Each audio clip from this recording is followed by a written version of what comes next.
JEE main 2024 29 तारीख को जो पेपर हुआ था उसका 12th वाला पार्ट डिस्कस कर रहे हैं। 12th कंटेंट है इस वीडियो के अंदर। हाँ जी, शुरू करते हैं। ये देखो, जैसे डी ब्रोगली वेवलेंथ का नाम ही आता है ना, तो तुरंत लगता है कि lambda equals to h upon p। सीधी सी बात है। अगर किसी का मोमेंटम पता है पार्टिकल का तो उसकी लैम्डा निकल जाएगी। डी ब्रोगली ने ये बताया था कि कोई भी पार्टिकल, कोई बंदा दौड़ लगा रहा है, मान लो 2 किलो का बंदा है और 10 की स्पीड से दौड़ लगा रहा है, तो डी ब्रोगली ने कहा था ये भी एक वेव बन रही, दिखाई नहीं दे रही, बस वेव बनेगी। और उसका वेवलेंथ कितना हो जाएगा उसका बताइए आप। Lambda is equals to h upon में 20। ये मोमेंटम है, p फॉर मोमेंटम। पत्थर फेंका, वो पत्थर भी एक वेव बना रहा है, वो दिख नहीं रही, बस उसका लैम्डा इतना कम है कि दिख नहीं रहा। वो लैम्डा कैसे निकलेगा? h अपॉन में p से। ये फॉर्मूला सबको पता रहता है, बार बार यूज होता रहता है। ये वाला फॉर्मूला लगाना था, क्वेश्चन सोल्व है। पीओ क्या लिख सकते हो आप? √2m के। पीओ क्या लिख सकते हो बताइए आप? बस अब एक काम करो, देखो मास m1 m2 हो जाएगा और काइनेटिक एनर्जी क्या हो जाएगी? k1 k2। यहाँ पुट करना आपको, ये लैम्डा का रेशियो बताना आपको, इसके अंदर ratio kinetic energy, kinetic energy का रेशियो बताना है आपको, काइनेटिक एनर्जी का रेशियो। और वेवलेंथ क्या है? सेम है। अगर लैम्डा दोनों का सेम है तो लैम्डा अगर सेम हुआ दोनों का तो h अपॉन में और √2m1 k1 equals to h upon में √2m2 k2। ये हो जाएगा। सोल्व कर लिया, ये देखो रूट ये आ जाएगा, फिर सोल्व करके आंसर आ जाएगा। सिंपल है, बस ये फॉर्मूला पता होना चाहिए, बाकी इसमें और कुछ भी नहीं है। अब सुनो अगली बात।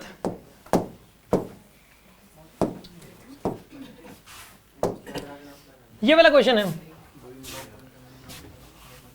एक स्क्वायर लूप है, 16 ओम रेजिस्टेंस है इस पूरे का, तो सारे 4 ओम के हो गए सारे के सारे। ये connected with battery of 9 volt की बैटरी है, इंटरनल रेजिस्टेंस इसका 1 ओम है। इन स्टेडी स्टेट में फुल्ली चार्ज हो चुका है। तो फुल्ली चार्ज अगर हो चुका है इसमें तो क्या होगा बताइए? करंट किधर से जाएगा? एक तो नीचे से जाएगा और एक ऊपर, ऐसे जाएगा ऊपर से, और एक नीचे से जाएगा। सीधी सी बात है, ये तो फुल्ली चार्ज हो ही चुका है। समझ आ गई बात आपको? तो इस ऊपर वाले का रेजिस्टेंस कितना हो जाएगा? इसके अंदर आधा हो जाएगा। टोटल कितना था? 16 ओम। तो ऊपर वाले का 8 और नीचे वाले का भी 8 हो गया। तो ऊपर वाले का भी 8 और नीचे वाले का भी 8 हो गया। तो स्टेडी स्टेट है इसके अंदर। तो स्टेडी स्टेट में ये निकालोगे कितना करंट चलेगा फिर, तो 8 कितना हो जाएगा? 4 फिर ये सीरीज में 5, कितना करंट चलेगा? फिर 9/5 1.8 का करंट चलेगा। तो आधा 0.9 इधर से गया, 0.9 इधर से गया, ऐसा हो जाएगा। अब एक बात बताओ, आपको ये पता लग गया कि इसमें से 0.9 का करंट जा रहा है, इस ब्रांच में से, इसमें से भी 0.9 का करंट जा रहा है, तो यार इसके अक्रॉस पोटेंशियल डिफरेंस पता लग जाएगा। इसका Q/C ये पैरेलल में है दोनों, ठीक है ना? इक्वेट कर दो या KVL लगा के सोल्व कर लो। आसान क्वेश्चन है, आप ट्राई करना, हो जाएगा ये वाला, ठीक है ना? एनर्जी स्टोर्ड है, क्या बताना था इसके अंदर? एनर्जी स्टोर्ड बतानी थी आपको। तो Q²/2c से हो जाएगा। Q²/2c से भी सोल्व कर लेंगे इसको, ठीक है ना? इसको ट्राई कर लेना आप, ठीक है ना? ये क्वेश्चन हो जाएगा इसके अंदर। अभी देखिए सिंपल सर्किट का क्वेश्चन था यार, ऐसे क्वेश्चन हम बहुत सारे कर चुके हैं। अब सुनो अगला क्वेश्चन, ये लेंस फॉर्मूला का क्वेश्चन है, ठीक है ना? अगेन मैंने जो ना इसकी ना वेव ऑफ जो रे ऑप्टिक्स की जो 4th बुकलेट पढ़ोगे आप, 4th बुकलेट में इसके कम से कम भी 20 क्वेश्चन डाल रखे हैं। प्रॉपर लेंस फॉर्मूला, अकेले लेंस फॉर्मूला के 20 क्वेश्चन है DPP के अंदर, ठीक है ना? एक आध दिन तो पढ़ा है लेंस फॉर्मूला। लेंस फॉर्मूला क्या होता है? जिन्होंने पढ़ा बताया कोई? लेंस फॉर्मूला क्या होता है? 1/f होता है, n2 - n1। यहाँ पे n2/f नहीं होता क्या? यहाँ पे n1/f नहीं होता? ये वाला n1/f होता है ये वाला। ये तो एयर थी बाय द वे, इसलिए हम चल गए यहाँ पे। n1/f होता है, बाहर का मीडियम अलग हो सकता है, तो यहाँ n1 पुट करोगे आप। सिर्फ ये फॉर्मूला लगाना है। ये फॉर्मूला इतना इंपॉर्टेंट है यार, न जाने कितनी बार इस फॉर्मूले का क्वेश्चन दे चुका है। ये फॉर्मूला टिप्स होना जरूरी है, ठीक है ना? बहुत बार आ चुके हैं क्वेश्चन। ये फॉर्मूला लगाना था, इसने फॉर्मूला लगा रखा और कुछ नहीं कर रखा है इसके अंदर। फॉर्मूला के अंदर वैल्यूज डालो, आंसर है। सिर्फ ये चेक कर रहा आपको ये फॉर्मूला आता है कि नहीं आता, बस, ठीक है ना? तभी तो मैं कहता हूँ सारे फॉर्मूले उनके 2-2 क्वेश्चन भी कर रखे हो तो भी पेपर बहुत अच्छा हो जाएगा। अब सुनो एक बात बताइए आप, चार्ज फ्लो पूछा है। चार्ज क्या होता है? करंट टू टाइम होता है कि नहीं होता बताइए आप? ये तब होता है जब करंट क्या हो? कांस्टेंट। करंट अगर वेरिएबल हुआ तो क्या होगा यहाँ पे? IT integral. अगर करंट कांस्टेंट है तो करंट इनटू टाइम कर दिया, और अगर करंट वेरिएबल है तो IT इंटीग्रल, इंटीग्रेशन का यूज करेंगे इसके। इसमें करंट को टाइम के रिस्पेक्ट में इंटीग्रेट करने से चार्ज आता है, याद रखिए आप, ठीक है ना? और चार्ज को डिफरेंशिएट करते हैं, dQ/dt करते हैं, तो क्या आएगा बताइए? करंट आएगा। चार्ज को टाइम के रिस्पेक्ट में डिफरेंशिएट करने से करंट आता है। बस इसमें इंटीग्रेशन करना आपको। यहाँ पे I0 प्लस में बीटा टी, इसको इंटीग्रेट करना आपको। इसको इंटीग्रेट ही कर रखा है। ये I0 की वैल्यू दे रखी है 20, तो 20 + 3t को 0 से 10 तक इंटीग्रेट करके आंसर आ जाएगा आपके पास, ठीक है? सिंपल है कि ये बात पता होनी चाहिए थी बस कि करंट को इंटीग्रेट करने से क्या आता है, चार्ज। करंट को टाइम के रिस्पेक्ट में इंटीग्रेट करने से, ठीक है।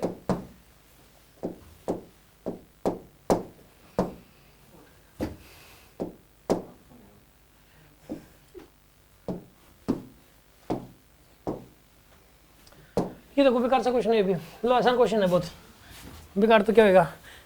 N electron is moving with the speed of this at a distance of 1 metre from the large sheet. यहाँ से 1 मीटर डिस्टेंस पे एक इलेक्ट्रॉन है, ठीक है। Find the maximum value of sigma such that the electron hits the sheet after 1 second, ठीक है। इसकी स्पीड दे रखी है 1 मीटर पर सेकंड। स्पीड कितनी दे रखी है आपको इसकी, 1 मीटर पर सेकंड एट ए 1 मीटर लार्ज शीट। इसकी स्पीड दे रखी है आपको 1 मीटर पर सेकंड, इस तरफ स्पीड है इसकी 1 मीटर पर सेकंड। अब एक बात बताओ, इसके ऊपर इलेक्ट्रिक फोर्स किधर लगेगा अगर नेगेटिव चार्ज है तो? ये शीट है, पॉजिटिव चार्ज शीट है ना ये वाली, तो फोर्स किधर लगेगा इसके ऊपर, इस तरफ लगेगा। तो पहले तो इसकी स्पीड घटते घटते क्या होगी, 0, फिर उसके बाद वापस आएगा। ये काइनेमेटिक्स का क्वेश्चन है। यहाँ से लेके यहाँ तक स्पीड 0 कर दो, फिर इसको वापस ले आओ। ये डिस्टेंस रखिए 1 मीटर, ठीक है ना। यहाँ से लेके यहाँ तक, मतलब ये काइने जैसे जो ऐसे क्वेश्चन होते हैं ना, जैसे हाइट टू ग्राउंड वाले, छत से बॉल को फेंका, पहले वो ऊपर जाती है फिर नीचे आती है। तो पहले ऊपर जाती है, स्पीड घटते घटते 0 होती है, फिर वो नीचे आती है। ऐसे ऐसे काइनेमेटिक्स में क्वेश्चंस काफ़ी सारे हैं, ठीक है ना। बुकलेट में रखे हैं बहुत सारे क्वेश्चंस। तो वो वाले जो क्वेश्चंस हैं, छत से फेंकी और नीचे आ गई, वैसा वैसा काम करना है इसके अंदर भी। फोर्स इधर लगेगा, सिंपल। इसके अंदर इक्वेशन ऑफ मोशन आपको लगानी है, और इक्वेशन ऑफ मोशन लगा के तो यहाँ से एक्सेलरेशन आ जाएगा इसका, फिर QE/m, इसके ऊपर फोर्स लगेगा, QE डिवाइड बाय मास कर दिया। तो यहाँ से आपके पास चार्ज को क्या लिख सकते हो आप बताइए, इलेक्ट्रिक फील्ड क्या लिख सकते हो, सिग्मा/2 एप्सिलॉन नॉट। इनफाइनाइट शीट का फॉर्मूला क्या होता है इलेक्ट्रिक फील्ड का, सिग्मा/2 एप्सिलॉन नॉट। वो पुट किया गया बस E की जगह, और ये फिर थोड़ी कैलकुलेशन है, सोल्व हो जाएगा ये। मतलब इसमें थोड़ा टाइम लगेगा, इस क्वेश्चन की थोड़ी कैलकुलेशन है इसके अंदर, इसमें थोड़ा सा एनालिसिस भी है और कैलकुलेशन भी है। इस क्वेश्चन में टाइम लगेगा वास्तव में 2 मिनट। ये डायोड देखो, ये जीना डायोड का क्वेश्चन है, ये वाला जीना डायोड लिख रखा हुआ ना, आसान क्वेश्चन है। ऐसे ऐसे बुकलेट के अंदर, सेमीकंडक्टर की बुकलेट जिसके पास है वो सेम क्वेश्चन, और कम से कम 7-8 क्वेश्चन बुकलेट के अंदर ही हैं, 4-5 क्वेश्चन था ही, 4-5 सेम बुकलेट के अंदर ही। ये क्वेश्चन कर सकते हो क्या आप? 10 वोल्ट है, ठीक है ना। In the voltage regulator circuit the reverse voltage generate 3 volt. इसके अक्रॉस मैक्सिमम कितना आ सकता है, 3 वोल्ट आ सकता है इसके across. Find the current through the zener diode, current कितना जाएगा इसमें से। आप मुझे तो एक बात बताओ कि यार ये 10 वोल्ट है, इसके अक्रॉस मैक्सिमम कितना आ सकता है, 3 वोल्ट। तो इसके अक्रॉस कितना आएगा, 7 वोल्ट। इस पूरे लूप के अंदर इसके अक्रॉस कितने वोल्ट आ सकता है, 3। इसके अक्रॉस कितना आएगा। ऐसे ऐसे सेमीकंडक्टर की जो बुकलेट है उसके अंदर 4-5 क्वेश्चन हैं लगातार इसके, ऐसे 7 वोल्ट आएगा इसके अक्रॉस। इसके अक्रॉस अब 7 वोल्ट कब आ सकता है, इसमें से कितना करंट जाएगा बताइए आप मुझे। कितना करंट जाएगा इसमें से, 7 डिवाइडेड बाई 1 × 10⁻³ तो 7 × 10⁻³ एम्पियर, 7 इतना करंट जाएगा इसमें से। अब इसके अक्रॉस 3 वोल्ट है, तो इसके अक्रॉस भी कितना होने को मांगता है, 3 वोल्ट। तो इसके अक्रॉस 3 वोल्ट होने के लिए कितना करंट जाएगा इसमें से, 3 डिवाइडेड बाई 2 × 10⁻³ तो 1.5 × 10⁻³ 1.5 मिली एम्पियर आएगा इसमें। तो इसमें से जा रहा था 7, इसमें से कितना जा रहा है उसमें से, तो इसमें से कितना जाएगा 5.5। इसमें जो प्रोसेसिंग है, सेम प्रोसेसिंग 4-5 बार क्लास के दौरान ही की गई है, ठीक है ना, क्लास के दौरान है इसके अंदर। ये जो मतलब इसमें यह नहीं कि मतलब बिल्कुल सारे स्टेप सेम है, क्वेश्चन भी सेम है, ये वाली वैल्यूज उसका अलग अलग हो बस, ठीक है ना।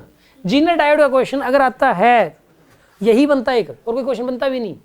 जीनर डायोड का एक ही टाइप का क्वेश्चन बनता है बस ये वाला। हाँ जी,